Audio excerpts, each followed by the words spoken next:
Recording cloud. Okay. By the way, Jay and Amanda, do you know Julia? No, we have not. No, we haven't met. Nice to see you. You too. Julia is our marketing product manager, and she will be taking care of the handling part of the training. Excellent. That's right. Would it be worthwhile at all for us to bring in our marketing manager for that part? I think yes. Okay, let me, I'm gonna see if she's free. Actually, I'll be back in just one moment. Okay.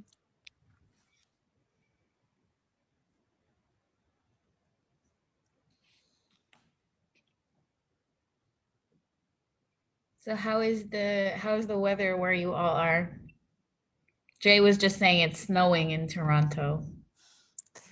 Here is 20, but a little bit cloudy.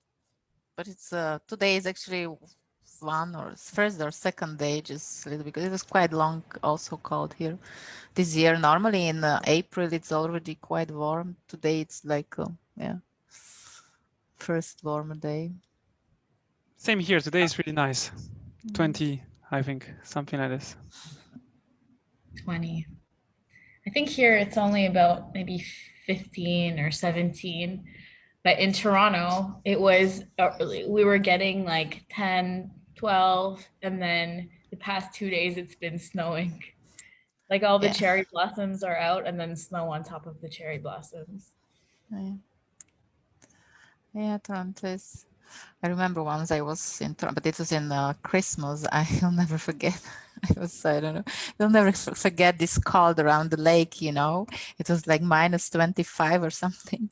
And, you know, I was something like 20, I don't know, 5, 6. So always when it was cold, I was in short skirt and everything. I'll never have a cap because, you know, it was not cool. But I can tell you, in this moment, I just put everything on me. It was so cool. I will never forget it. Yeah. So we are ready to go. Yeah. Okay. So I will share my my screen actually. Yeah.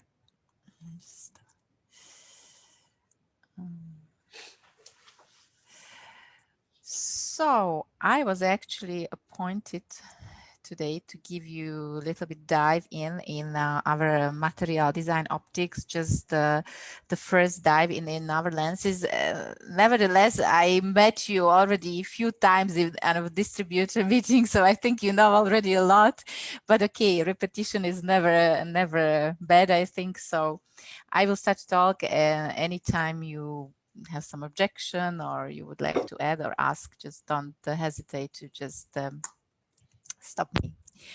So balance technology. So, you know, when we are producing intraocular lenses, we would like to somehow have a balance between the three main features, what we just focus on, and it is material design optic, the abbreviation MDO. And under this, we somehow cover the optical performance, long-term material, I mean, stability, refractive stability as refraction of these features, low PCR rate, very important, especially when you are just entering the premium market, and of course, stability in the eye, rotational and also refractive. So these are the main features. If you just put it even to more detailed, when we are talking about material, of course, you will hear about hydrophilic and hydrophobic materials and what is all connected to this. So blue light filters, refractive index, chromatic aberration, glance transition temperature, especially for hydrophobic, and about glistening something. Design, very important. From haptic to the core to optic part, sharp edge important, and the preloaded or non-preloaded system. You will see also the application shown by Julia. And as for the optics, yes, we have different technologies for monofocal, trifocal, toric. different optics. We are talking about aberration, either the coma aberration or, of course, astigmatic aberration, which we are correcting with toric IOLs, etc., etc. So let's zoom on first on material. When we are talking about material, we have two today. I mean, in the past, there was also silicone and PMA, but today they're obsolete. Today, we have two main big groups of the acrylic material, and this is hydrophilic and hydrophobic. When we look at the nature, hydrophilicity, and hydrophobicity is measured by so-called contact angle when you drop a water on the surface. And what is the contact angle? The definition is if it's lower than 90 is hydrophilic. When it's more than 90, it's hydrophobic. But you will see that in ophthalmology, the dividing line is not exactly 90 degrees. It's rather storage in dry or water packaging. And there are differences, of course. If you have a hydrophilic material, you have low contact angle with good adhesiveness, good wettability, and very high solid surface first energy. And on the hydrophobicity is the opposite. When we just look at our portfolio, we have lenses, one of the few companies, and maybe yes, now more and more have both, but we were one of the first companies, they have both materials, hydrophilic and hydrophobic. Hydrophilic, we are just using Benz 25, which is made in US, and we have classical monofocal lenses, we have advanced monofocal AD lenses, we have toric, we have a trifocal Liberty and Liberty toric, and we have very special platform add-on on this hydrophilic, from this hydrophilic material. And then for hydrophobic, it's our own appropriate material. We are producing it now in-house in the company. We have it since 2009. We have also both clear and yellow version like for Benz 25, and we have today monofocal lenses from this material available today. I don't know, I was actually asking about this. I don't know how much is popular, let's say, size lens in your country, and how much they penetrate with their marketing of hydrophobic surface in hydrophilic IOLs. So this is just like appetizer for you to prevent any doubts, and maybe even argue with doctor. If it comes to this point, I can assure you that there is not hydrophilic material with hydrophobic surface. You will see that this is hydrophilic material, and hydrophilic material is always always content from hydrophobic and hydrophilic part somehow, but there is not hydrophobic surface. And today we do not fight so much, but in past we were really fighting, and even some tenders were just open just for hydrophobic surface. And that's why we wanted to give argument or just evidence that, because we know that Zeiss is making lenses from the Benz 25 as we do, so there is no reason to have hydrophobic surface. So we were evaluating the lenses hydrophobic, and here you can see actually the angle, and this is the average, because they are, don't look at too much, this is the average of different types of evaluation. And we evaluated also hydrophobic, and here you can very clearly see that even hydrophobic materials in ophthalmology, they have not contact angle about 90 degrees. But what is important, what I was talking, this is a Zeiss lens, and this is a Medicontur, and you see that our contact angle is even higher than Zeiss, so they cannot claim that they have hydrophobic surface. This is just the message. If you need evidence, we can just even provide you with evidence if it would be needed. Yeah, so now then just sorry yeah? to interrupt. That's actually an important point, because it's something that's come up here. You know, the fact that we're starting with the hydrophilic and having that argument. I did speak to somebody the other day who was saying that it's an old argument, because originally, way back when hydrophobic first came out, the hydrophilic lens material was different, and that it has been improved over the years to now where it's sort of a gray area, because they have, I don't want to say hydrophobic properties, but it's not quite as hydrophilic as it was. So I think what you just said kind of backs that up. But definitely that's an important argument for us to understand, because according to this other person who's in the IOL market, they said that they have been effectively convincing doctors that it's fine to use hydrophilic. And in fact, it's, you know, obviously it's got some benefits to it as well. Yeah. So this is just to, no doubt, Zeiss has also hydrophobic lens now, but hydrophilic is still the very same hydrophilic, what is from the same material like our lens. So this is actually the material, and as I thought, the material, it's composed from two main components, so-called hydroxyethylmethyl etacrylat, HEMA, and it is more responsible for biocompatibility and highly hydrophilicity. And this is the hydrophobic part of the material, so-called OEMA, or ethoxymethyl etacrylat. I think nobody will just, I even don't remember it when I don't see it in front of me. And this is responsible for elastic properties. So this is very biochemical. I don't know even the details, and they are even confidential, but the main components are those. So there is hydrophobic part, but it's just like mixed. It's definitely not on the surface. And this is it, also important, and all features, because when you have to fight hydrophobic on the market with hydrophilic, you may face problems, but this is it.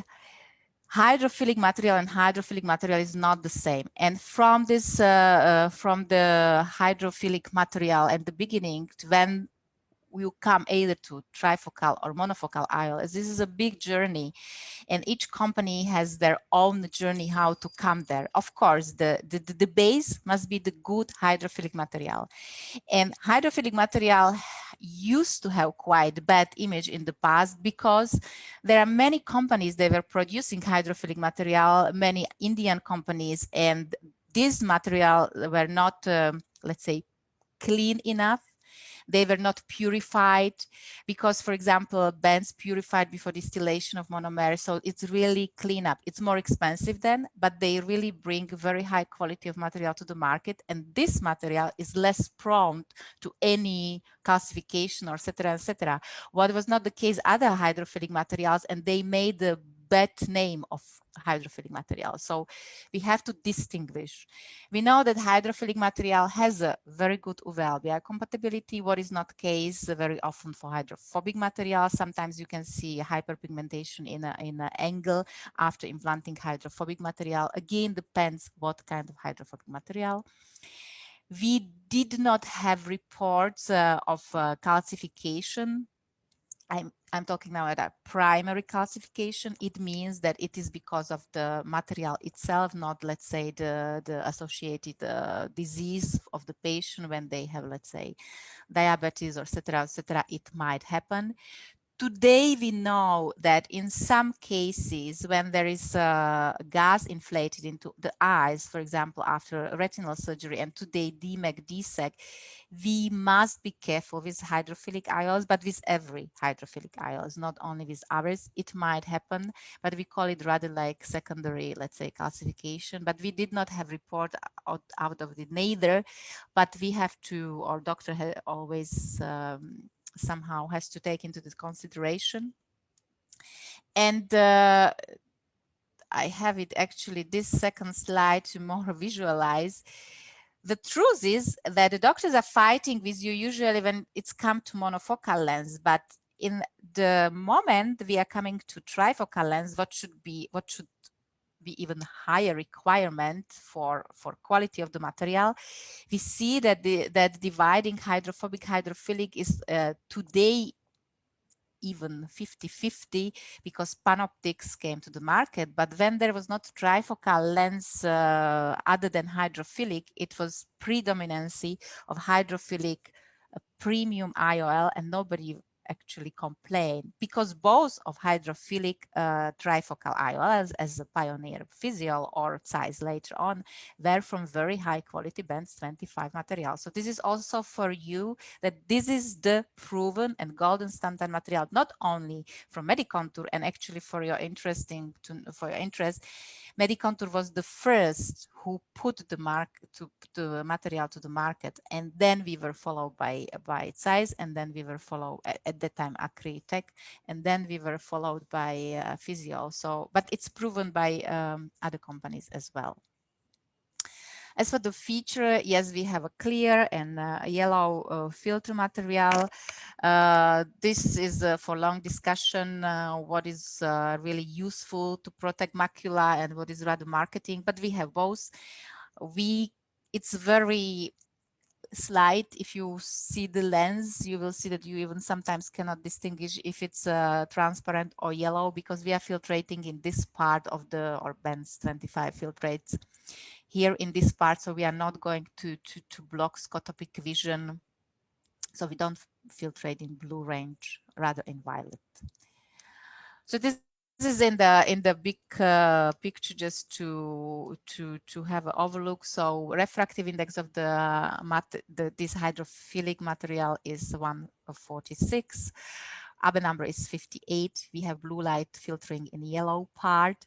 Asphericity, this I will just go at the end a little bit deeper to asphericity, but for you, take message via compensating just the lens, not the cornea, via neutral. And today it is increased importance, or we just met such requests from doctors. They want to implant trifocal lenses for patients. They already underwent some laser surgery because of some myopia or etc., because they don't want sometimes what is the aberrations on the corneal, high order aberrations, or they don't want to mix, so they want to come to neutral. So this is a strength today in our lens, even for premium market. And square edge important, I will go into detail, and we are lace cutting, so we are not molding. Second part is the hydrophobic material. You can ask me, so why do you have hydrophilic when your hydrophilic is so great? Yes, we do have hydrophobic. In global, we know that hydrophobic is 60 or maybe 70 to 30 still, and especially I think in American continent, maybe even more because of the US influence, and because of bad noise of low level hydrophilic materials, and because of this DMEC, DSEC new procedures coming with gas, they may somehow affect hydrophilic lenses. So there is more and more important to have in portfolio also good hydrophobic material. And we have been developing or we have developed it in cooperation with US Berkeley University and other technical university in Budapest, and it is on the market since 10 years. So we have also experience with this, not so many with hydrophilic, because we did not have a good injection system, what is not the case today. So we have today also good injection system. And glance refractive index for hydrophobic, you will see later on, it's quite low. So we are just like following as close as possible to crystalline lens. Low Abbe number 57, what is very important for good optical quality and better retinal image. We have also transparent and yellow filtering IOLs, asphericity the same, neutral, square edge the same. What I would like to highlight, TG 4 degrees, I will just talk later on, and glistening free. So this is very important message for hydrophobic material, that it is glistening free material. I mean, glistening, it's actually visible fluid vacuoles.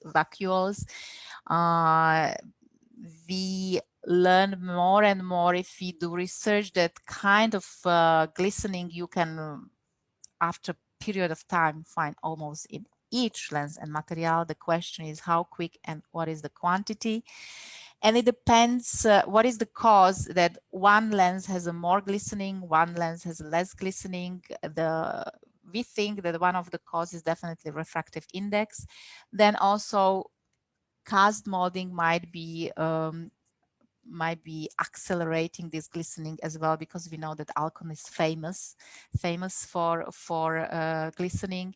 And what you just get in a clinic, you may have lowering visual acuity and contrast sensitivity. It's not really, never was exactly described or evaluated, but one of the reason is so that it's a refractive index. And here you can see the all hydrophobic competitors on the market with refractive index, and Medicontur is at the end very close to crystalline lens. So this might be one cause we do not have glistening. Second cause might be that we're just also lace cut, not molding until today. And there are different studies, and I mean, Acrisoft is always the winner. And then there are lenses, they have been described with low glistening or no glistening, and Medicontur in one of them. This is actually the direct comparative retrospective study, and it was actually published in PLOS in this, actually it's last year already, 2020. And here you can see the glistening Medicontur, and significantly higher than in Acrisoft. And this was actually objective, and this was a subjective, the same result. And when we compared, actually, this is a work of the German group from Professor Alpha. This is a famous laboratory in Heidelberg, Germany. They measure, you see the Hoya, Amo. Amo is famous not having glistening. Kova and Alcon Acrisoft, you see a big winner. And then when we compare the numbers they measured with the numbers they were found out in the study, Vamoshi et al. In our study, here you can see that no glistening was observed in majority or the huge part, the Medicontur, and the very low part, Alcon.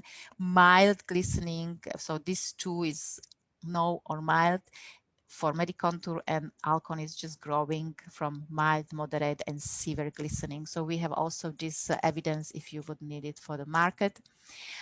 TG, this is very interesting feature and has impact for handling of the lens. TG is actually temperature at which polymer transferred from the rigid glassy polymer to flexible and very nicely soft material. And our TG is 4 degrees. What has a big advantage when you are already in OR 18 degree, the lens is already the soft. And you can see if you you can see when you inject later on, when you will have it on your market, when you just inject in OR, the lens is opening very even, almost like hydrophilic.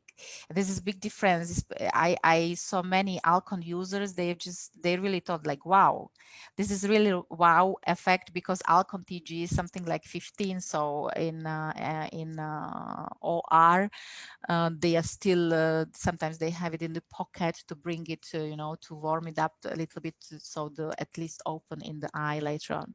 Of course, disadvantage for such a low TG is that you have to produce under the freezing conditions in the factory, but it's it's quite costly.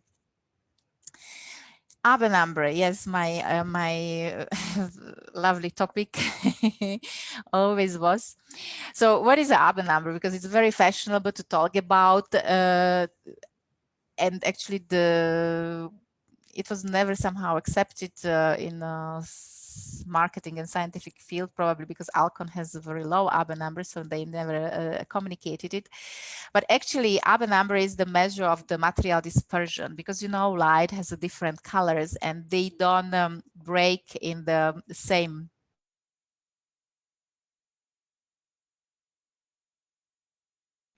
focus of the and actually Abe was a physicist working at SAIS who described this, and uneven focusing of an optical system that causes different wavelengths of light to have a different focal points. This decreasing of optical performance is a chromatic aberration, what is strictly connected to Abe number. Higher Abe number, lower chromatic aberration, and vice versa. And here you can see the Abe numbers of the main competitors on the market. So, and here you can see why Alcon never communicated this very loudly, because they have a very low Abe number, so high chromatic aberration. And you see the Medicontur, I mean, Medicontur and Abbott materials of today, J&J actually, sorry, I should have already, but they changed names already so many times. We should just update it, but yes, in J&J today, so they are plus minus the similar as for the Abe number, and also materials are quite similar. The dividing factor is this TG. This TG is much higher in J&J than in our Medicontur material. And here you can see very nice association or connection Abe number and refractive index. So it's not always like this, but mostly if you have a low refractive index, you have a high Abe number. So, and you can see that higher refractive index, here is our Alcon friend, they have a low, very high chromatic aberration. Unfortunately, it's very difficult to collect some evidence in clinical performance, because we are talking about colorful light, and all aberrometers are working with monochromatic light. There are some experimental methods only, but it is not from clinic. So it's very difficult to prove that patients have a very, let's say, contrast sensitivity with lenses with lower Abe number. We are now very much putting efforts with research laboratory in Spain regarding the diffractive lenses, because this light diffraction, it's very interesting to observe in diffractive lenses. This we can talk later on when we come to our trifocal lenses. This is just for your information that the distance, or this diffractive distance between blue and red, it's just coming up to 2 diopters. So it's really quite significant. So at glance, the summary of the material, so reduce tackiness, low TG 4 degree, and that's improved mechanical properties, perfect square edge, relatively low refractive index, you saw it, and that's why high Abe number 57. And when we compare to main, this is actually from literature, this was quite nice from Tia and then Liliana Wertner later on, collected feature on the market. So here you see exactly the contact angle, what I was talking about, and contact angle of the Medicontur, what we did at laboratory, the packaging. There was, you know, the Bausch and Lomb they were claiming they will have glistening free hydrophobic material, but it was pre-hydrated and it was not stored in the dry. It was in water, so of course it was glistening free. And usually we see that the water content, you see, this was Valand that I was talking about, this was 4%. Usually hydrophobic materials, they have less than 0.5, and you can see here 0.4 for Medicontur.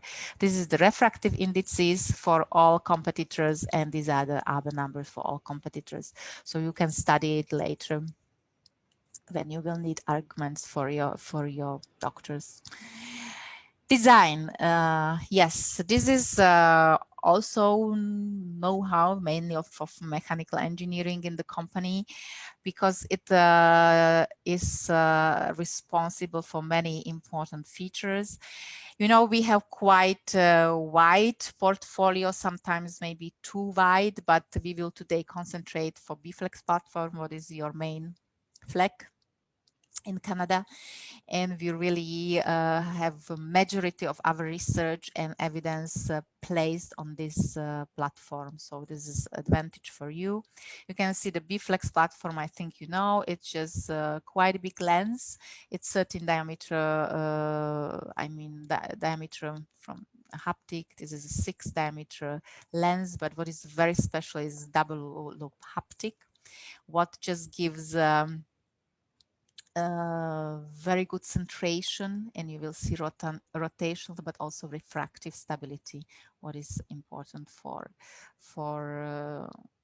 results for any monofocal or premium IOLs. So these are the main features. You can see a little bit zoom, B-Flex, so you can see the perfect contact angle. This is actually a 9mm capsule that it's nicely following the capsule. There is not any tilting or just crossing these two parts of haptic in each other. So it has really very nice balance. The contact angle is 180 together. And this is what I was just talking, responsible for centration. And because it is a big lens, it's also nice feeling of the capsule. And also actually nobody we know that our refractive index is low. It means that to get, let's say, 20 diopter lens, you have to have lens thicker, like let's say Alcon, who has a refractive index 155. They made it because they needed a thinner lens at the beginning. But despite the fact, this fact, we can just inject through 2.2. So, and I think for filling the capsule, actually, it's for after replacement of the quite bulky crystalline lens, it's always better to have a little bit bulky, not so thin intraocular lens. So this is just on top of that. Here you can see in reality, we compared the competitors. This was actually done quite long time ago in the 9mm capsule, and you have comparison of the perfect follow-up, the capsule with the haptics and contact angle almost 90 degree, so 180 together, and these are the main competitors. They are much lower, and this is very new because based on ISO we are obliged to do the, you see also the technology is a little bit more modern today. It looks very nice. We are obliged to, or just requested to have it in 10mm capsule. So of course in 10mm capsule the contact angle is lower, this is obvious, but we have to always compare with the competitors. So let's say we are close here to 58, and here it's 32. I mean, there is 32 as well. So we are always the winner also in the bigger capsule. And what gives you, this is just like appetizer for the future, because why it is so important. Yes, we want rotational stability, and this is one of the study we have quite a lot now for toric stability. You see that rotation is extremely low. We usually do not exceed 2 degrees after 24 hours. So you can really rely on it. We made it also to be very good platform for toric lenses. And of course, multifocal toric, because let's say 80% of the patients have some astigmatism, and 60% astigmatism, it should be treated. So it's for the future, your market. I think it's good to know that this is a great platform. What might be also interesting, I included this because this is, I like this work from Dr. Im from South Korea. Because sometimes you have to convince customers to switch from hydrophilic to hydrophobic. And of course, they have many arguments why not. And one of their arguments is that hydrophilic lens never sit in the capsule so properly that it's tilted, and they then need to use the capsule tension ring to have as stability as, let's say, hydrophobic lenses. And this is actually the work and the self-convincing by himself, Dr. Im, who is one of the leader surgeon in South Korea. His many experiences. He implanted only Technis, very good lens, of course. And he started to try, okay, it was Liberty, but this is the same design. He started to implant first very careful with capsular tension ring, and then he compared the stability without capsular tension ring, and he found no difference. So today he's very released and relaxed, implanting our platform, hydrophilic platform, without any doubts that it doesn't need any support from support. Yeah. This was about rotational stability, but also what the doctor needs. That patient that he just matched the target, and the target is yes, the predictable refractive target. And this is important for monofocal lenses, but even more than later on premium lenses. We have a very nicely optimized now A constant, and we have also evidence for this, that the lens is very predictable. This is about, again, about design. Of course, we have more studies for premium lenses because it's much more fun to examine premium lenses, but design, this is simple about design. We just made a head-to-head study. It was design Biflex and design Acrisoft, whatever was under Acrisoft. It was Restor, but doesn't matter. But you see here that during the follow-up period, there was no movement of sclera in diopters in Biflex, and on Acrisoft design, it was not stable during the time. And the same for a spherical equivalent. And this is also, let's say, you can see very nicely when we are looking for stability of the refraction. We have also many evidences during the years, and now actually it was accepted 5 years follow-up of the Liberty, but Bflex platform, that you have 3 defocus 1, 2, and 5 years, and they did not move. So you can really rely on this lens. It's predictable. R constant is perfectly done already, and it's just don't move during the time. Yeah, and we have also evidences that this I always call it the golden range, 0.5. We are just getting to 97% in many other studies, when the average is something like 75 in literature, and plus minus 1, we are always in 100.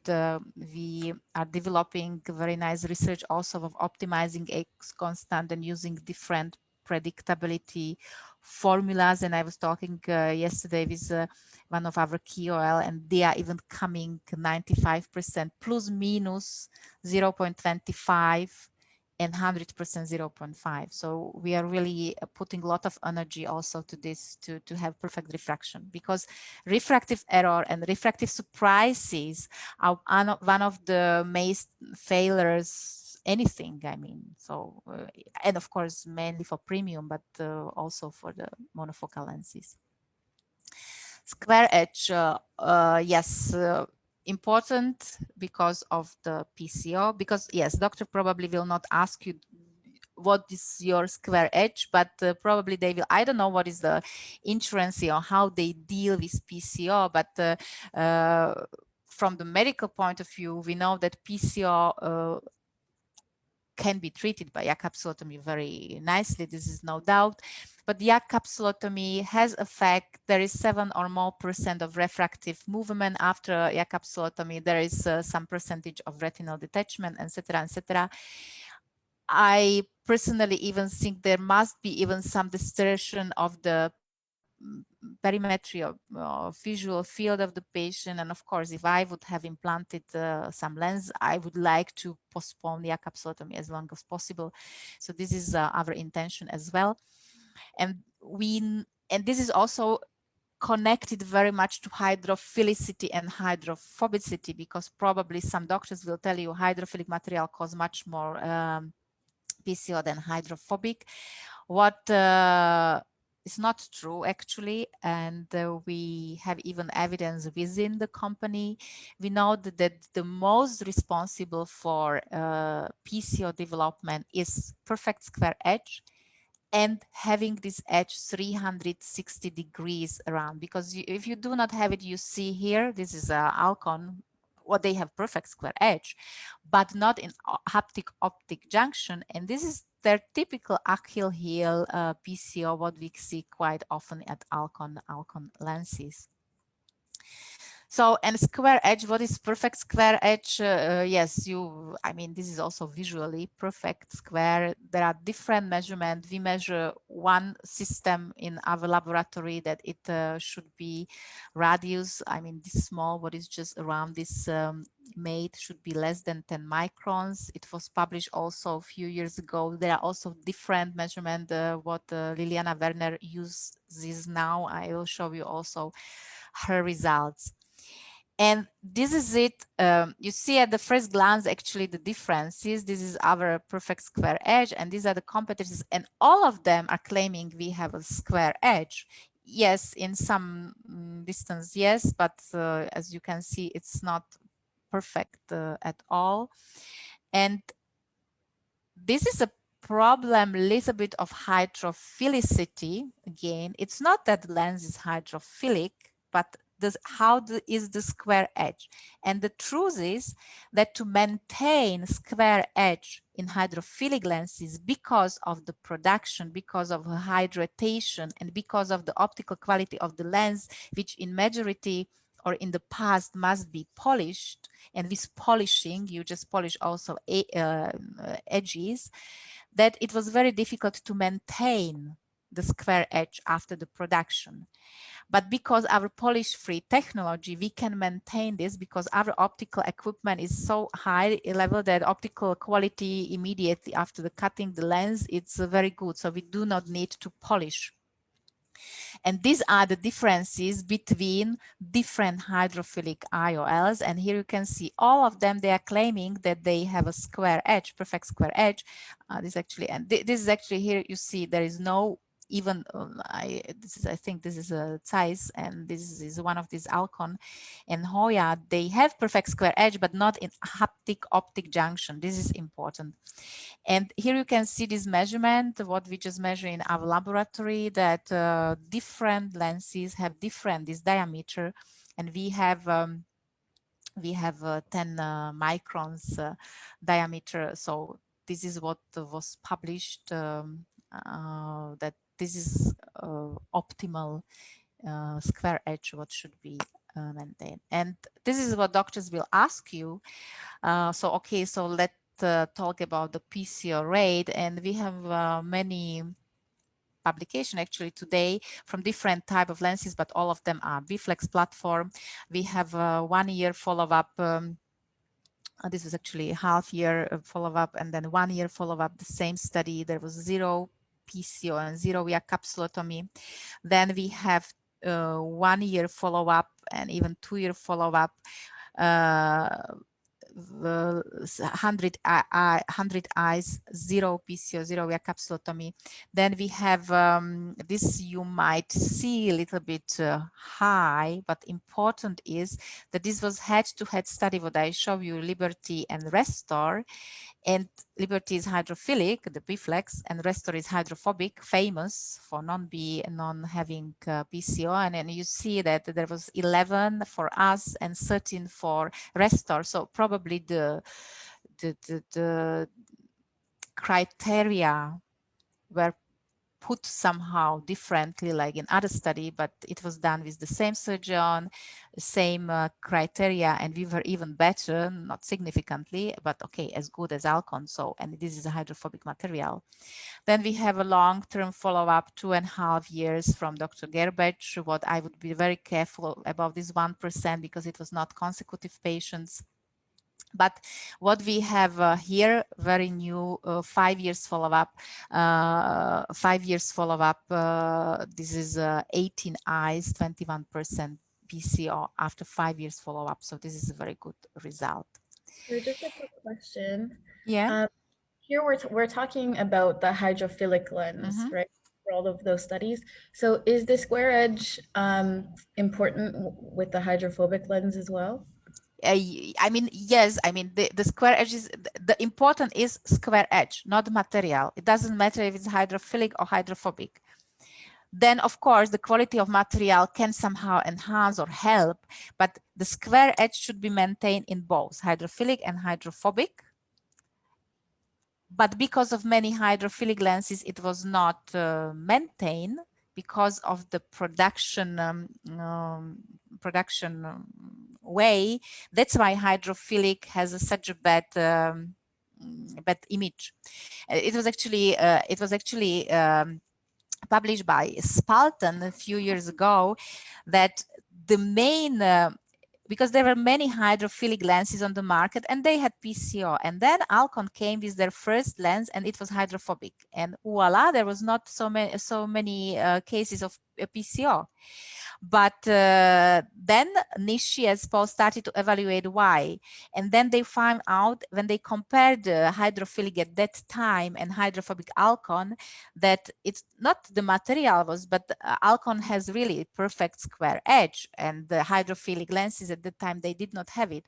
The moment you improve the square edge, the PCO also is decreasing. So this is the deciding factor. And yes, this is a hydrophobic lens, actually, Hoya, and we have a measurement, because this what you saw was in our laboratory, but about hydrophobic, we sent it to Liliana Werner, and she has a collection, and she actually also published different square edges. She has a little bit different technology, how to measure. She measured this area of different lenses. Let's say here, this area, this is Hoya, you see it's very big compared to, let's say, our, and there are all numbers. So we have also evidence about the square edge of our hydrophobic compared to other hydrophobic IOLs. And you see here, okay, this is Alcon, this is our area, this is their area, what is plus minus the same, I would tell. Maybe I think Alcon maybe even slightly bigger, but what is important, you see also the quality of the surface, because it's made by same electron microscope. So you see these craters, moon craters, and our lens is really very nicely nice optic, I would tell, whatever it means. And here we have also result for our hydrophobic lenses. PCO, this was a chariot study, 2 months and 12 months comparison our lenses and Alcon. They were, this is hydrophobic, we had 0 PCO, no PCO, yeah, capsulotomy. Alcon has 5%. This was not published, and I would not call, I would even not stuck to it too much that it's significant, but there is a tendency or evidence that we are not worse, we are as good as Alcon also in hydrophobic. But what is very important, and what I just mentioned to you, we have even comparison, because we have the hydrophobic and hydrophilic lens with the same platform, and we have comparison within own our lenses. Dr. Bellucci, Professor Bellucci from Italy, he compared 2 years follow-up, 2.5, our hydrophilic and hydrophobic lens, one eye hydrophilic, one eye hydrophobic. It was not big cohort, but you see that hydrophilic was PCO rate was just slightly higher than hydrophobic, but it was not significant, and for such a small cohort, so we cannot even just tell that. So this is also the proof that the PCO rate between hydrophilic and hydrophobic in long run in big cohort of the patient is plus minus the same if the square edge is the same. Yeah. And last but not least, I was talking a little bit about the asphericity. This is just, yes, we are coming or we just using neutral aspheric approach. This is yeah, just to show you that when the eye is aging, that aspheric changes of lens are happening, and then the breakage of the light is before eyes and not on the before retina, not on the retina as usual. And after this, we correct the lens, we put it to the as close as to retina, and we don't count with the lens.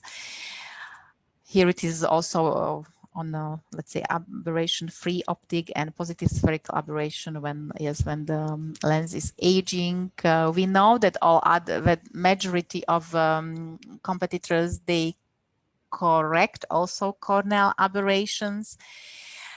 At the end of the day, to correct corneal aberration has sense when the pupil is bigger than 3 millimeters.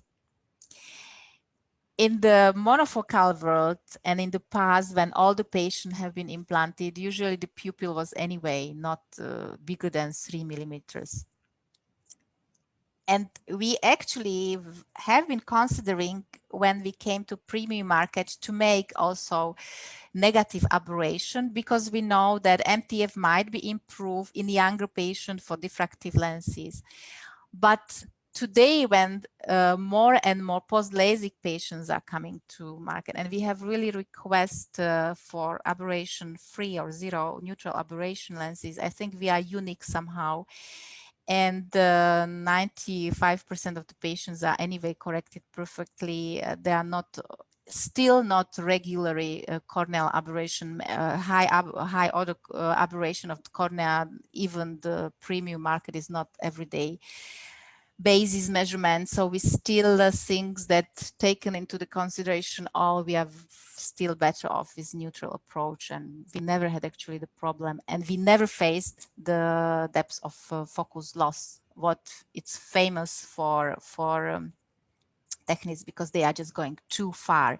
If you are about 0.11, you can still catch or just be on the good balance. But if you are just going too far, what is average, let's say, or over average aberration of the cornea, then you may face problems with depth of focus loss. And this is also the toric. Yes, we have advantages that we have little bit different cylindric range. It's not the case today that we just have 24 diopters like everyday basis, but we have very special convex concave technology, and about the toric you will hear in details later on. I will just not go, but we have some, on top of the rotational stability, we have some advantages compared to competitors. Yes, Liberty and our EPS technology, you will hear a lot. We have more and more evidence today, when you will finally be able to finalize the registration. And what is our specialty? That we can solve presbyopia on phakic or aphakic eyes in the moment, or cataractose eyes, or clear lens extraction, but also on pseudophakic eyes. And we can correct also different refractive errors. This is a part of our portfolio. And this is just the list of the references. Alexandra, just I wanted to interfere on the previous slide where there is add-on. Yep. When Salient initiated the regulatory work at the beginning, add-on wasn't in the product scope of the preliminary product list. But Jay, as soon as we are able to go through with Liberty and so on, we will need to consider that segment, which is a unique and strong competitive advantage of Medicontur Group. So we'll have to include that in the future. Yeah, absolutely. And I think we may try, and so you may recall, we tried in the past to get some through under special access. Yes. But we face some hurdles with Health Canada. Often one of the major hurdles with Health Canada is that if a company or a product is not a known product to them, I do think that once we get, you know, a few hundred of the 677s implanted in Canada, now that we have something approved, we'll try again with the doctors that wanted to bring the add-on in under special access, because now within that application we can make reference to to that same company having an approved, you know, Health Canada approved a product. So it usually makes things easier. So possibly we can get some through, and then subsequently it'll make the application easier, because we will have Canadian experience of people who have already implanted it, hopefully successful.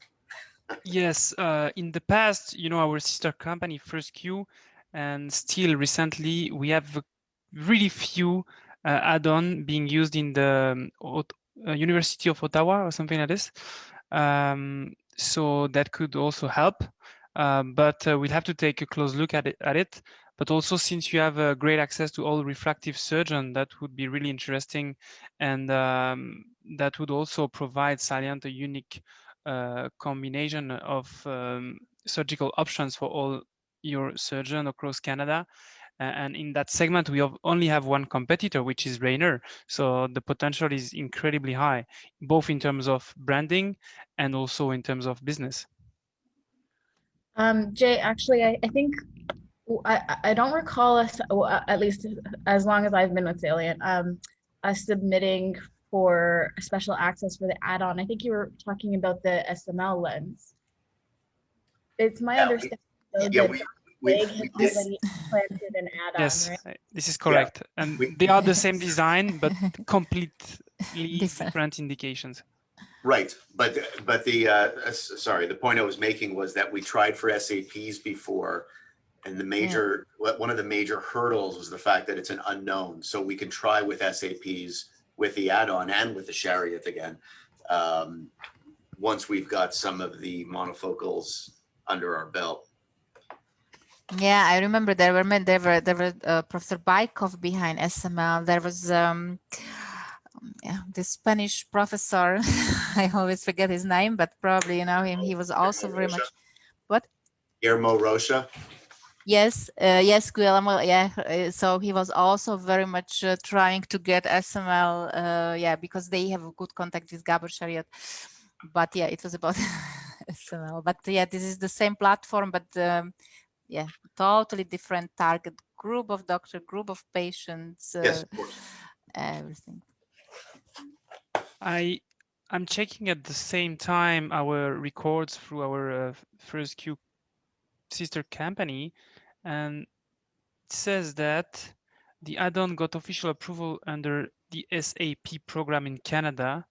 So we must dig in there later after the topic. I believe it was Dr. Baig Kashif Baig, who implanted it already. That's my understanding. Yes.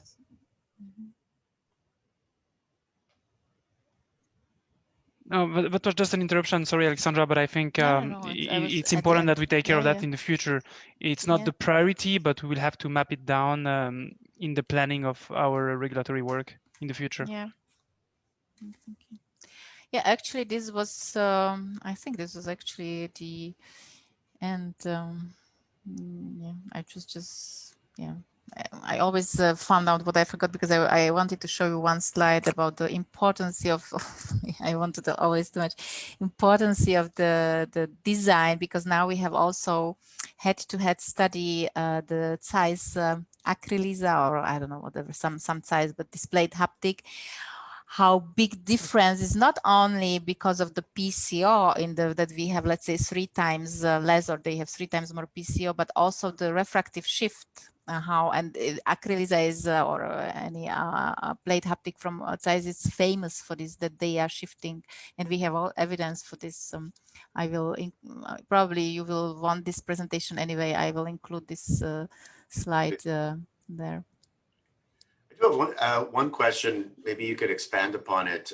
So we're familiar, obviously, with the A constant, but I'd like to.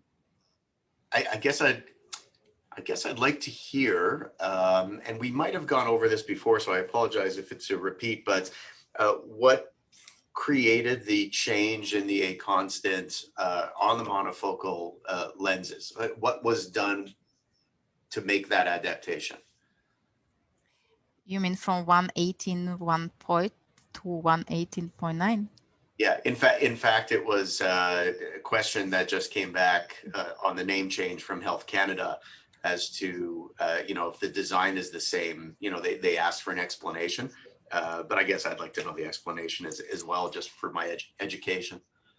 Yeah, the main actually is going very much to historical, because you have different approaches to calculate A constant and then to measure, and it has something to do with the water and content of the salt inside, and how they measure it, and they measure it in A constant as a nominal, and then they calculate the dioptric power after this.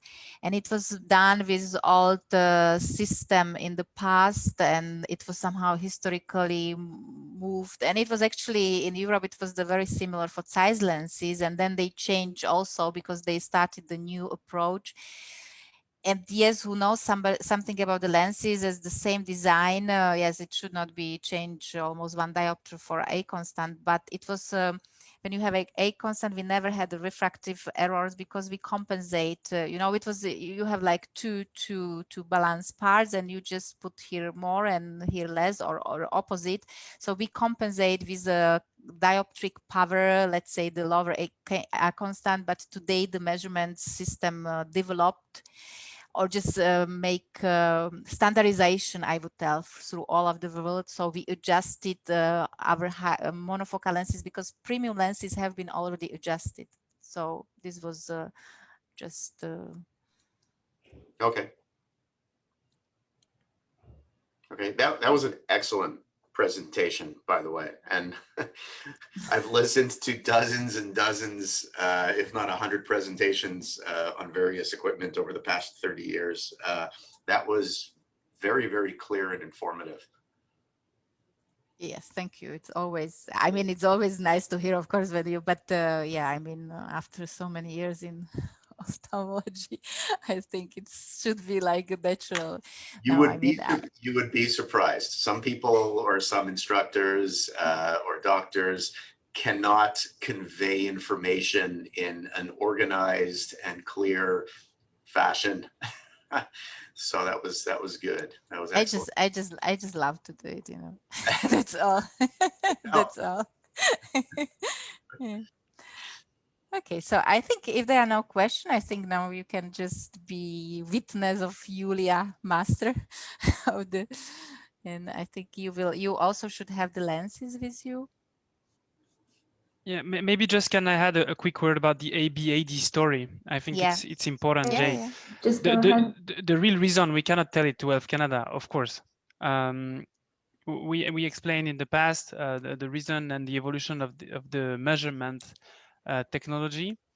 What happened is that for all our AB IOLs, so the old generation, let's say, technically there was a deviation between the real power of the lens and the labeled power of the lens, which we corrected over time on all our products, but we never touched the AB IOLs because it was the most sold all around the world in volume, and we didn't want to touch that. But the time has come when we needed to change it because of the strengthening of the regulation and the technological development. And basically that is the main reason behind. But the products are 100% the same, meaning that in case of the AB IOL, to make it very simple, a 20 diopter labeled IOL is in fact a 21 diopter IOL, but that was compensated with a minor A constant. In the case of the AD, a 20 diopter IOL is a 20 diopter IOL. This is the only difference, but the lenses are 100% the same. But in order to avoid the confusion in the market, we had to create a new code to make sure that there is no mix up, meaning one product used with the wrong A constant, which would lead into a post-operative refractive error. So that was the only way to preserve the patient vision by creating a new code. That's the only, of course, we cannot explain that to Health Canada because it's suspicious, but that is the 100% story and the truth. Right. And actually it, you know, while you definitely, you know, don't want to get into that with Health Canada, the reality is that because we are starting off with the AD in Canada, there really is no, you know, potential negative regulatory effect. I can see that in other countries where the ABs have been approved for a while, and you know, now you're changing it, and you know, you don't want to say to those, well, everything we've been selling in your country for the past 5 years was not really accurate. That would be difficult. For Canada, it's a little different. We're basically starting off with a lens which is being labeled more accurately, if you will. Yeah, and all other Medicontur lenses, meaning the B-Flex Liberty, the B-Flex Toric, the B-Flex Liberty Toric are already having the 118.9. So it's just an update of right. an old data, which we never did, basically. Right. Okay, good. No, that's good to know. Thank you. And now I'm going to show you the loading process of the hydrophilic monofocal lens, the 67780, and also the preloaded version, the 677PY. And please, if you do some samples on hand, you can also just repeat the steps that I'm going to show you. But of course, if you're open for another session to repeat all this product handling part, we can do that as well. So I'm just going to share my slide right now. And first of all, the structure that we are going to go with, I'm just going to go step by step. I'm going to introduce you the instructions, the loading steps, and then I'm going to switch to my microscope view and you'll be able to see the loading process, how I'm performing it. So you'll be able to give me some feedback or some question immediately.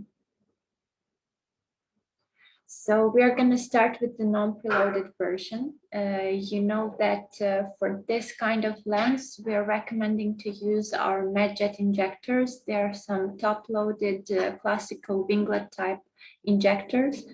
And first of all, what we are going to do is, of course, fill up the nozzle with some viscoelastic solution.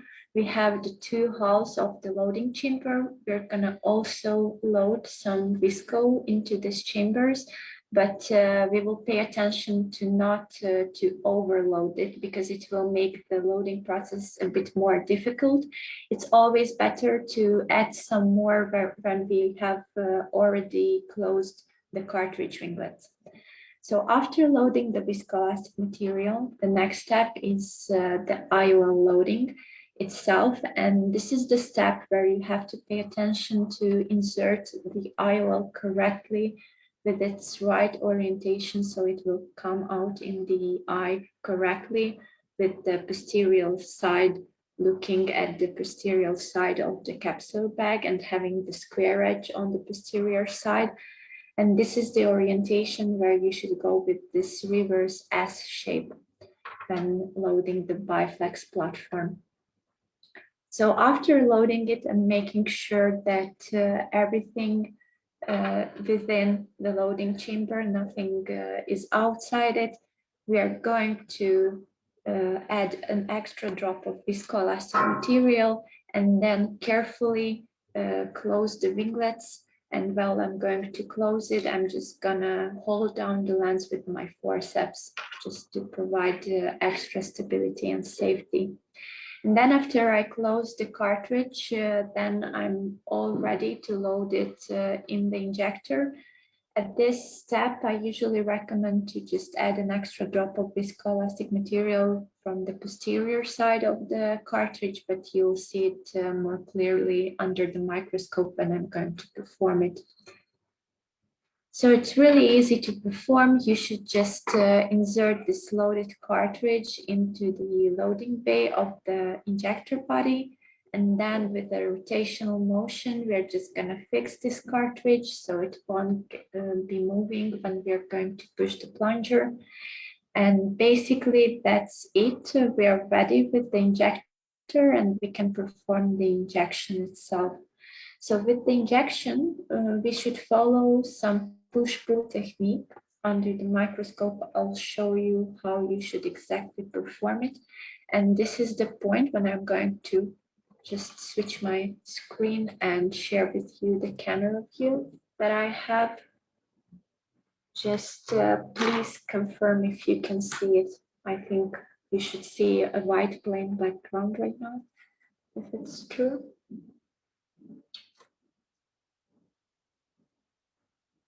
Perfect.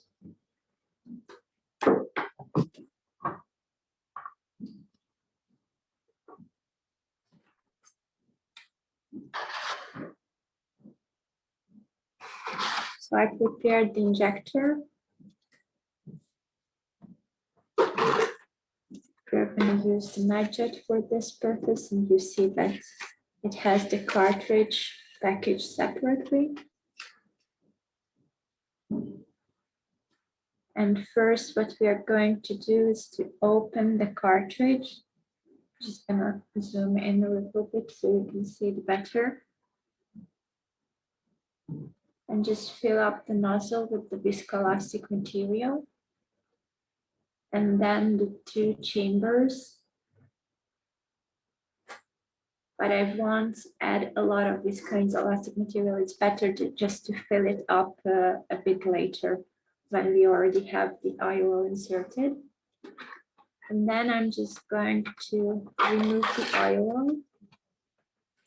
It is actually already loaded in the lens holder correctly. So if you just pick it up and don't flip it, then you have the right orientation. I'm just going to zoom in a bit so you can see it better.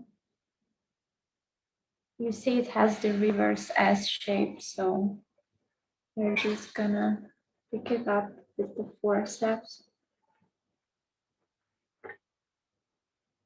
And then I'm gonna insert it into the cartridge. I'm sorry, there's some not fancy extra particles here. It is contamination. Yes, so in surgery it's not acceptable, but we are demonstrating right now. The environment is not sterile over here. So I'm just going to make sure that everything stays here under the grooves of the cartridge.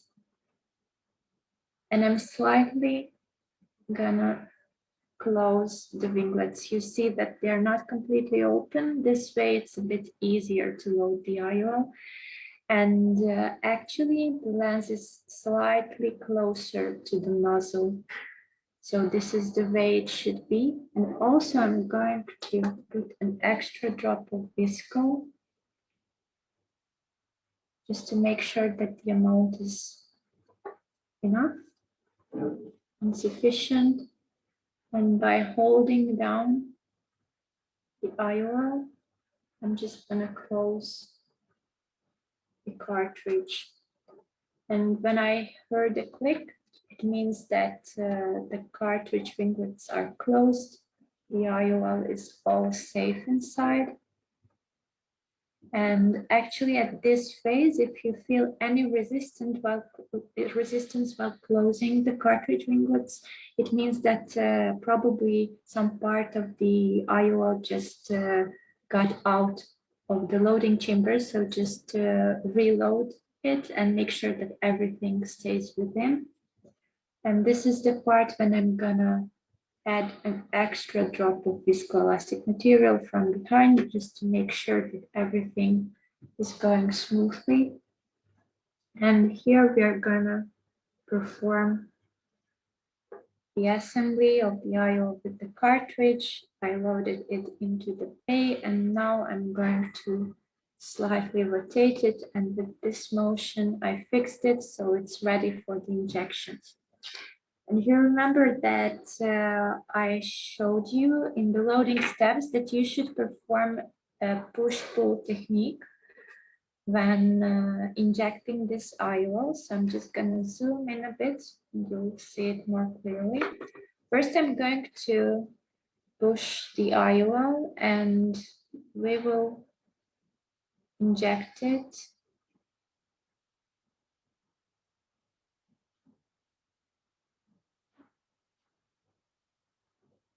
And when it's halfway out, I'm just gonna stop pushing and just gonna release the plunger slightly. You'll see that it came back for a few millimeters, and the haptic and the silicone tip, they are just separated. So this way we're just making sure that everything is all right.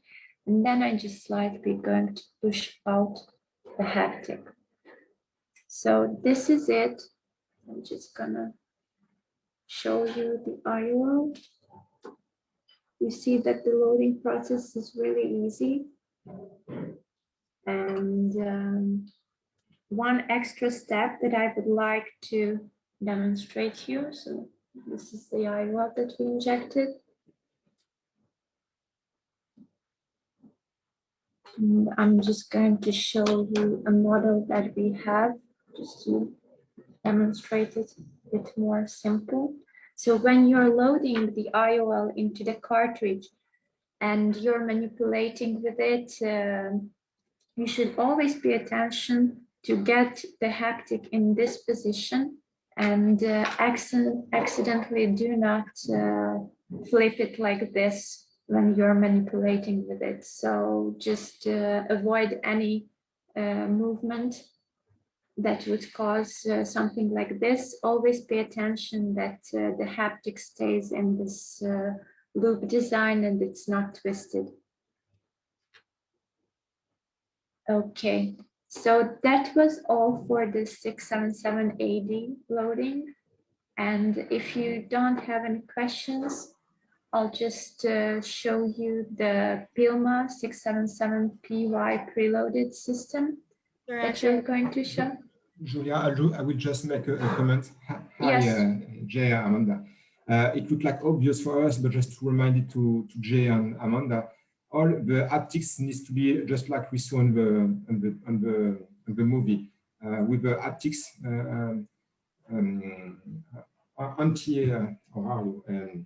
anti-clockwise. So the way when you open the packets, naturally by manufacturing, the lens is coming with the haptic anti-clockwise, and when it's opening the Y and into the eye, it should be like that as well. And if it's reverse, the doctor will have, patient will have a problem of refraction. Is there any risk of damaging the IOL during the loading process?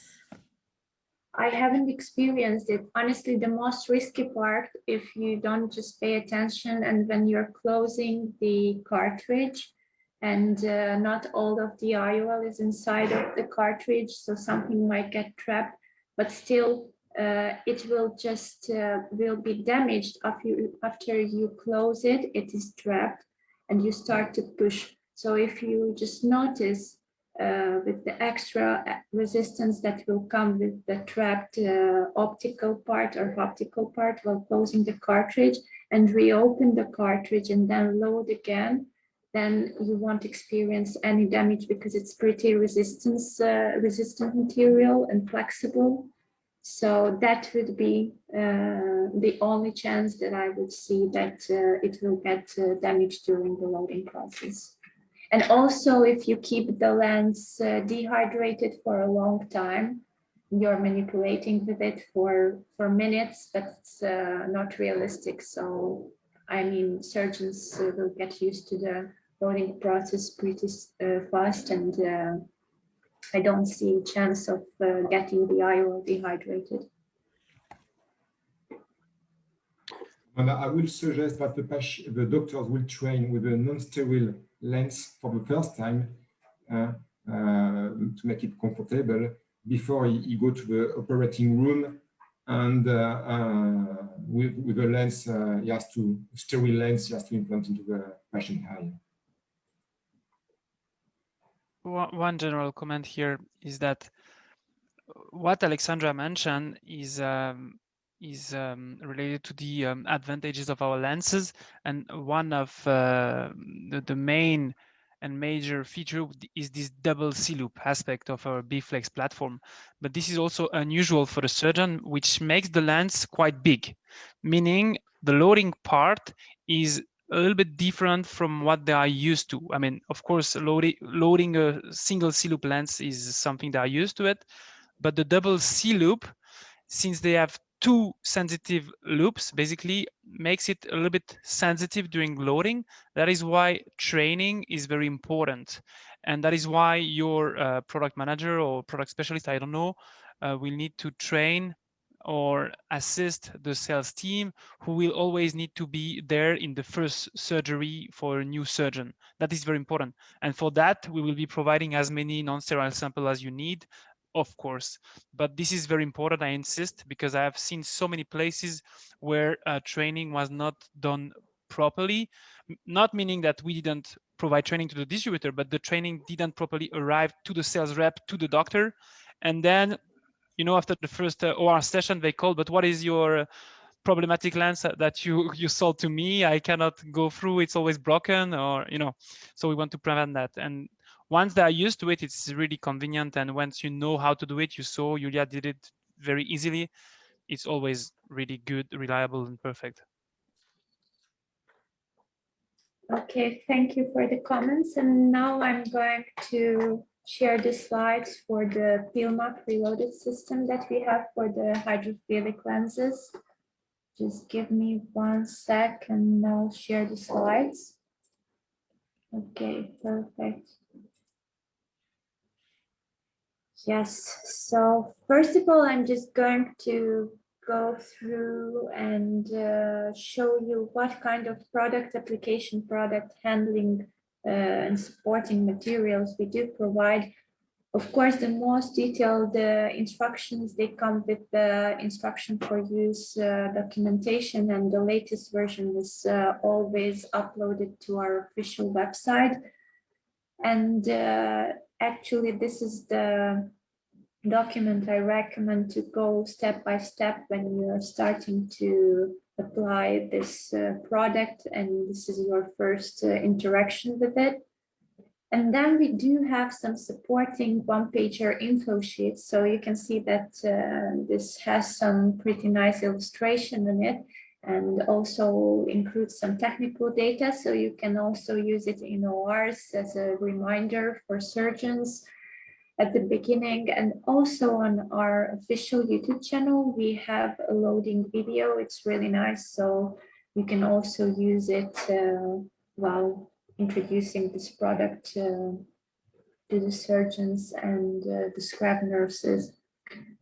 And right now I'm going to go step by step as we did with the last product. So you know that because this is a hydrophilic system, it is preloaded, but what we have is a preloaded cartridge and injector.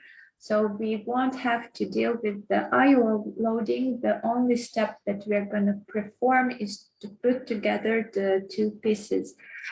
And first of all, what we're going to do is to remove this lens holder, open up and put a drop of viscoelastic material on top of the lens holder. So by this step, we are ensuring that the IOL and the haptic is not in direct touch when we are injecting it with the silicone tip, and this way we are making it more safe. So we are just dropping viscoelastic material on top. We won't insert the cannula inside, so we wouldn't like to dislocate the IOL, obviously.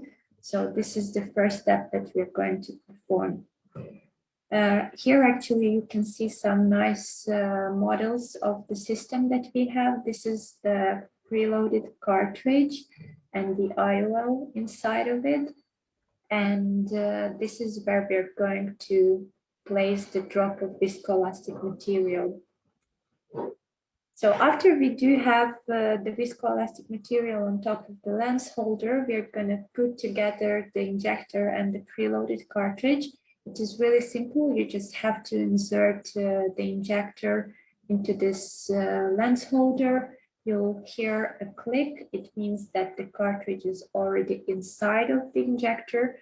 And when you heard the click, you're able to pull out the injector, and you'll be even able to see the preloaded cartridge inside of the injector. This is actually the extra part and the preloaded cartridge within the injector. So the next step will be the loading of the nozzle with the viscoelastic material. So we are going to load it completely up, and after we have it done, then we are going to move ahead and we are going to unfold this cartridge. We're going to fold it upwards and we're going to fix it by pushing forward the red stopper that we have on top of the injector body. So after this step, we are ready to fill a little bit of viscoelastic material through this tiny hole that we have in front of the red stopper. It will be a really symbolic small amount because we already loaded a lot in the cartridge, in the nozzle, and this is a sufficient amount. So when you'll be able to see that visco is starting to flow out of the nozzle tip, then it means that it is all ready and enough.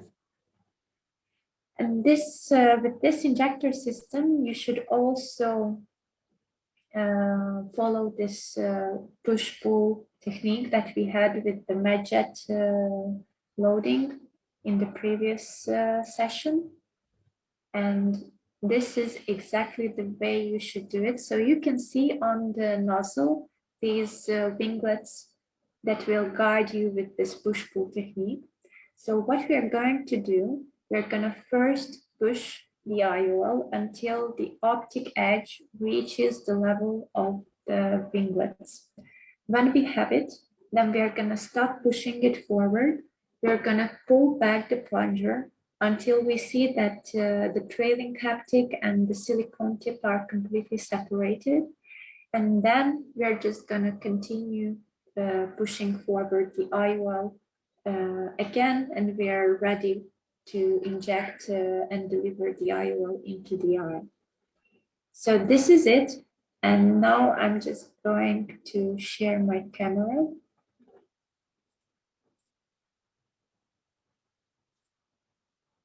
And yes. So we are back, and I'm just gonna open the vector system.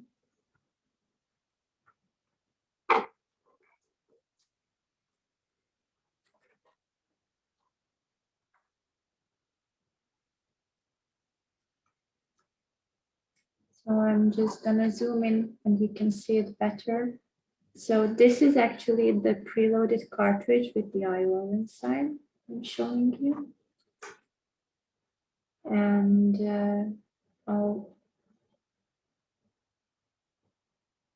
put a drop of viscoelastic material on top.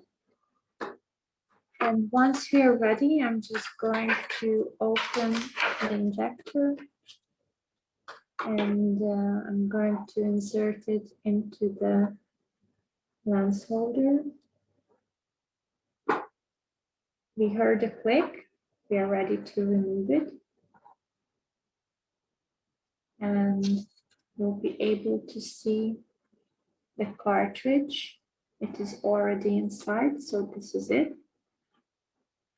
And you remember that the next step we are going to perform is filling up the nozzle with the viscoelastic material. So I'm inserting here the cannula and I loaded it completely with the visco. And here what I'm going to do, I have to unfold the nozzle, you remember, and you see that we have a tiny hook placing it in this down position. So first I'm just going to push it slightly to the side, and then when it's already released from the hook, I'm just going to unfold it in the right orientation, perfect. And I'm just gonna fix it by pushing forward the thread stopper. So that's it, and actually you can even see the tiny hole through. I'm going to apply a drop of viscoelastic material. So you see it started to flow out. It means that it's enough. I don't have to insert any more. And to perform this push-pull technique, I just always recommend to turn over the injector so you can actually inspect better the plunger, how it passes forward, and the IOL itself.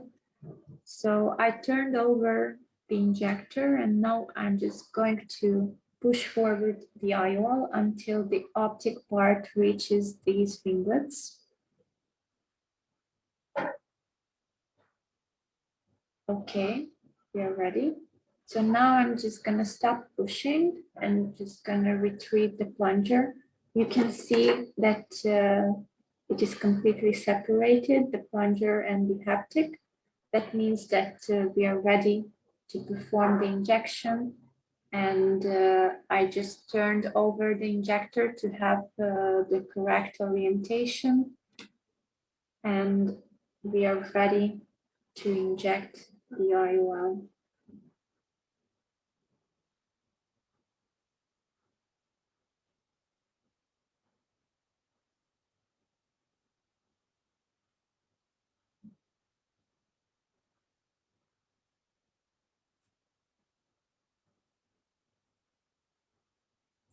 Just gonna zoom in a little bit more so you can see it more clearly, but I guess because of the water, the focus is not that clear. I'm just gonna take it out.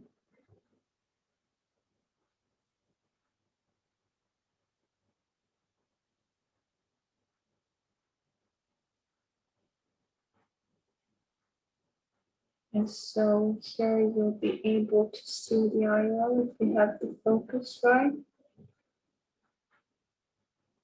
Yes, this is it.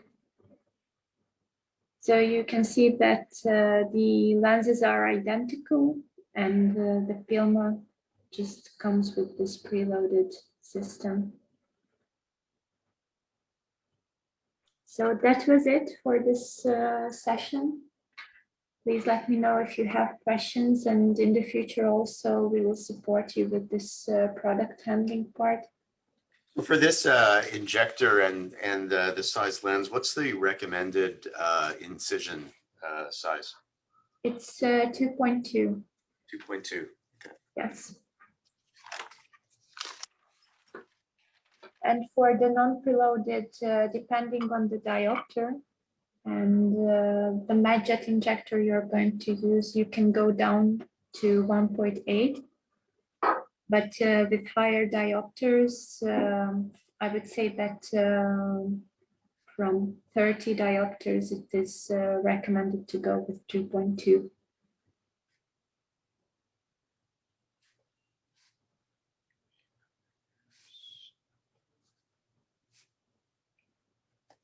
Okay.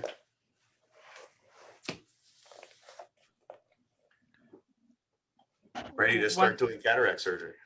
Yes, one suggestion which I would make to you is to try as much as possible to focus on the 2.2 millimeter injector, because that will be the one that you will be needed for the Liberty and the Toric in the future. Because for this one with the diffractive optic, you cannot go down to the 1.8 option. So it means that having two stock of injectors with two references, you can do it, but multiplying by the size of the country you have, it doesn't make the logistic operation very much streamlined. So this is up to you, but that's my recommendation. And for the cataract community, is 2.2 pretty standard? Do competitive ones require less, that the doctors are going to say, oh, I don't want to go to 2.2? What's the market like? It usually depends of their phaco setting. Sorry, 2.2 is the worldwide standard, but Okay. you have big defender, which are a minority of what they called MICS, micro incision cataract surgery, and they are predominant in France, for example, where they want 1.8. They want the smallest as possible because they think that the smallest incision size is inducing less astigmatism and so on. But at the end of the day, there are no clinical evidences today that prove that 1.8 is better than 2.2. So the big majority are following 2.2. Okay. Alexandra had to go. She had to drop her kid somewhere. She dropped a message in the chat room. Okay, any other questions regarding the handling for some technical specification? I insisted on this part, Jay and Amanda, because I think that this 1.5 hours first theoretical and basic handling training is very important to start with. In the future, we will repeat that for your team, obviously. But I think that this short training is good because it's not so long. You can concentrate and it's covering the basics. And I think for a starting package, it's a good start. Yeah, I absolutely agree. And as we sort of discussed before in our last call, our initial goal with the monofocals, while we would love to be surprised, and maybe we will be, that there's some actual volume and money to be made, it's really just to deal with our key opinion leaders, you know, and there's a few doctors lined up so that we, Amanda and I, can be there, support them, get as many surgeries done as possible, as many eyes done as possible, so that we can start the balance of the registrations going.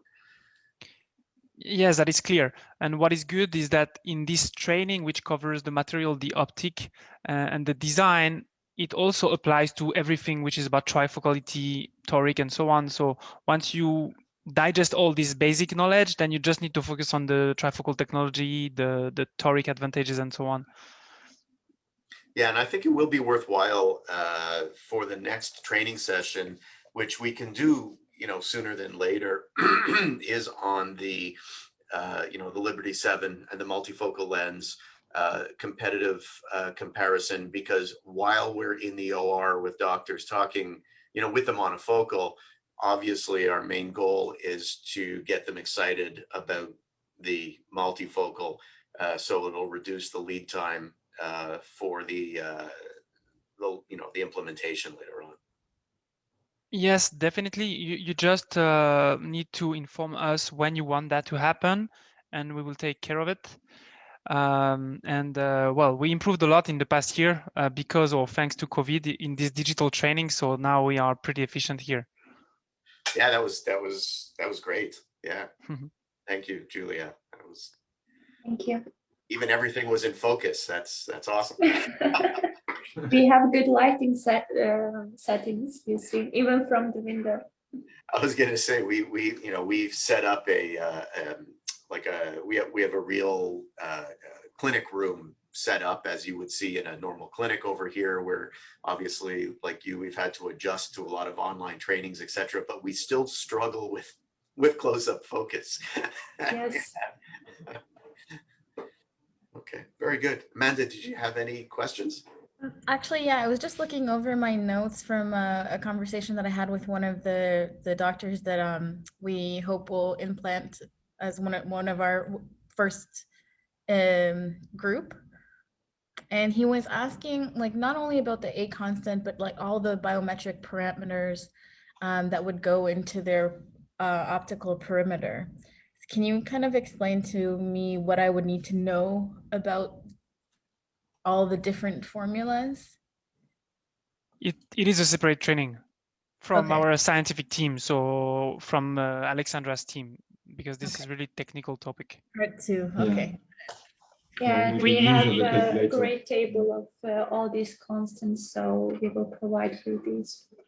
We voluntarily detached this part to today's training, because once you start to train people about this part, this is when they start to lose the focus, because it's really technical. That's why it's better to make a separate and dedicated session for that. Okay. Just to comment, Amanda, as well about the two models, and I think Jean-Baptiste mentioned that during our last conference call as well. So you've got the AD, which will be the AD, and the PILMA registered in Canada. The PILMA is a bit more sensitive, and I need the doctor to be very well trained. What we discovered is that if the doctor is not very well trained, he starts to forget about the push-pull step, and to have like 2% or 3% of IOL blocked into the injector. And he will never tell you, no, I didn't respect the steps. He will tell you this injector, preloaded injector is not working good. So that's why we recommend you, especially with a long distance you have in Canada, maybe to start with a normal non-preloaded. And then if the doctor knows the platform, like the platform, then you can introduce him the preloaded, but with very good attention, very good training. Yeah, I also think when it's something like that, which has some, I'll call pearls, in order to get it right, what we'll often do is we'll pick our two KOLs that are very close to us. With them, we can have lengthy conversations, make sure they're well trained. And that way, when we do get somebody calling, if we get someone calling saying that the injector is no good, we can put them in touch with that person, and that person will be able to say, well, I've used 100 of them and I haven't had a problem, so let me explain to you what you're doing wrong, you know, or what you need to improve. It's always good to have somebody who has said, well, I haven't had the same problem as you, and I'll help you with those pearls as to not have that issue. Okay, great. Yeah. Okay. Very good. Are there any other, you know, you guys are the experts. Are there any other questions that we should be asking? Well, there are many questions, but I think today's session covers the vast majority and the basic knowledge which is required to start with. And well, naturally the rest will come step by step. Yep. But I think in the first session, it's important not to focus on too much details, but rather more on the quantity and the basic features of our product, which you received today. I think the next step, of course, will be to share with you the PPT and the video record. Please. And then anytime you want to arrange another training about the same topic, additional topic, or whatever, handling only, just please ask freely and we will arrange that. The time difference, as we can see, is not a big deal. So as long as it's morning for you and afternoon for us. Perfect. Great. Well, thank you very much. Amanda, or I should say, do you have anything else? Well, will we go through, you know, part 2 of the training before starting to get the physicians trained? Well, I think that this is my sense, and please, it's open for discussion. You know, we've got Nir and we've got Kashev. I think a next training session would include them. So it would be a second session for us. It'll be a first session for them, but of course they're ridiculously experienced cataract surgeons. And they're going to have questions to ask, which we wouldn't even know to ask. So I think that would be an ideal second session for at least getting going here. For the second one, for us to be able to talk to other doctors about the multifocal, I don't think that's as critical yet with Nir and Kashif, because they're going to work through this whole process with us. So if I had to estimate, I'd say probably, you know, we've got some work to do now internally, onboarding the product. Think about what we need to think about. I've actually taken a whole bunch of notes now during this session. I'm thinking maybe in about 2 weeks or so might be an ideal time. We may have a few more questions. The other thing, which, I mean, I know the doctors will mostly have all of this on hand anyway, but if you have a recommended list of accessories, the recommended forceps, the recommended needle and gauge of needle, any recommended viscoelastic, just anything that would be required even for us to just have here in order to do internal training and training of our staff, that would be helpful. Okay, several points. The first one regarding the training with the doctors. When that happens, we must ensure that Alexandra is present in the training, because she's ophthalmologist herself and she's the one who talks the best to the surgeon directly. Second part, I really insist on that, but the handling and the training, manipulation of the IOL together with the injector, especially the non-preloaded hydrophilic IOLs and also the semi-preloaded ones. When we'll talk about the preloaded hydrophobic in the future, that will be much easier. But for these two, which we saw today, it requires handling and self-training. It may look very simple, but small details really make the difference, and you can really damage the IOL without taking care of that. So this is really important.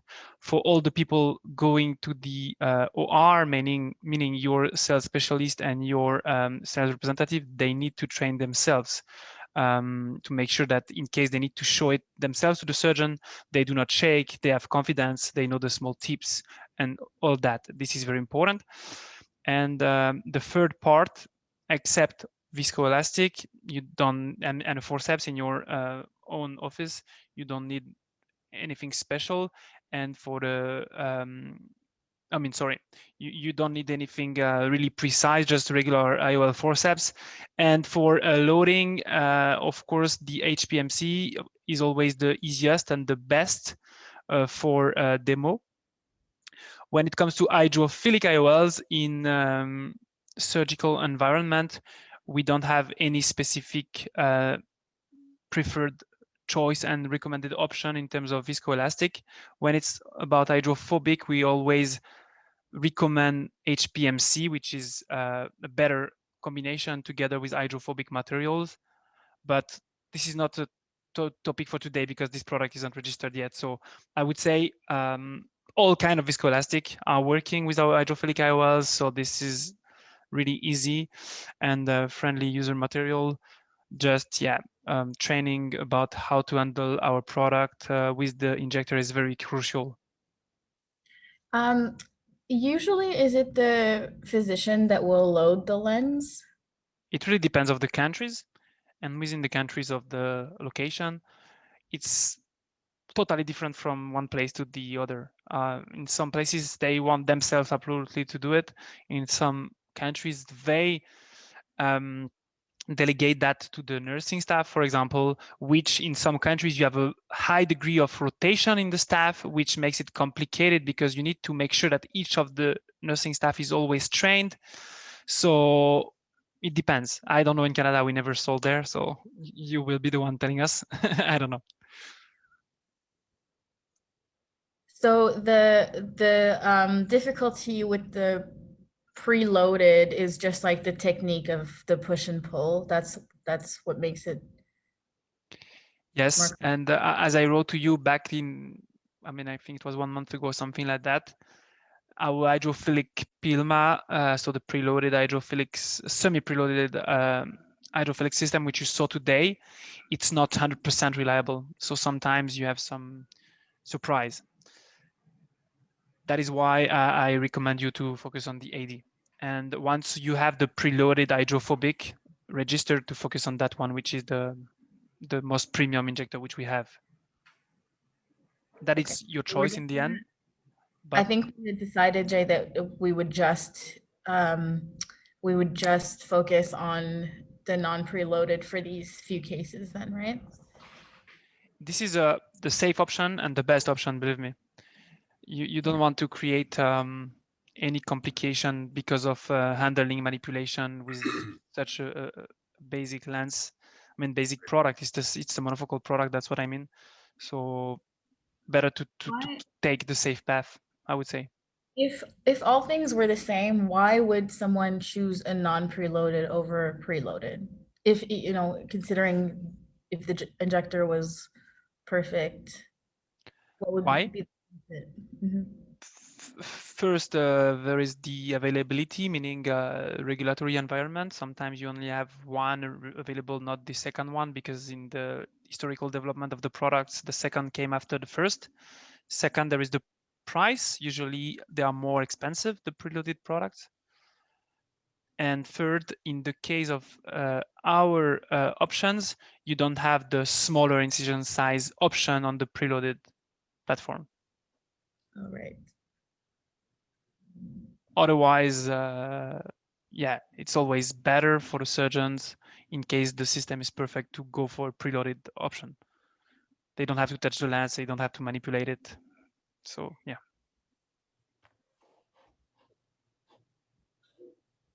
Okay. Anytime you have any question, we are at your disposal. We try to be very quick in answering all your requests. So really don't leave any unanswered question. It's very important. Excellent. Well, thank you very much. Thank you, Julia. Thank you. Benoit. You're welcome. Thank you very much for your time and have a good day. Thanks. You too. Thank you very much. We keep at your disposal, Jay, Amanda, for the next training within 2 weeks or whenever you want. You just inform us what would be the best time for you. Maybe your two suggestions are best time, and you will check if Alexandra is available. Perfect. Thank you, Benoit. We do have, just to let you know, we do have an internal meeting later on this afternoon just regarding the onboarding, logistics, shipping, labeling, you name it, about on the Medicontur with the whole operations team as well. Mm-hmm. Okay. Just one topic regarding the injectors, important. Before I forgot, I will contact you about this one, Jay, because the non-preloaded injector which you saw, they are manufactured by a French company. So it's a private label which we get. So we need to work hand in hand with them for the customized packaging for Salient, because it's on Salient MedSap. And for the Pilma, which is the preloaded version, we are manufacturing it. So, well, there is a technical background here. I will contact you about this. Okay. That was it, just for you to know. And thank you very much, Julia, and thank you very much, Benoit. Welcome. Thank you. Have a good day and see you soon. Yes. See you soon. Bye-bye. Bye. Bye.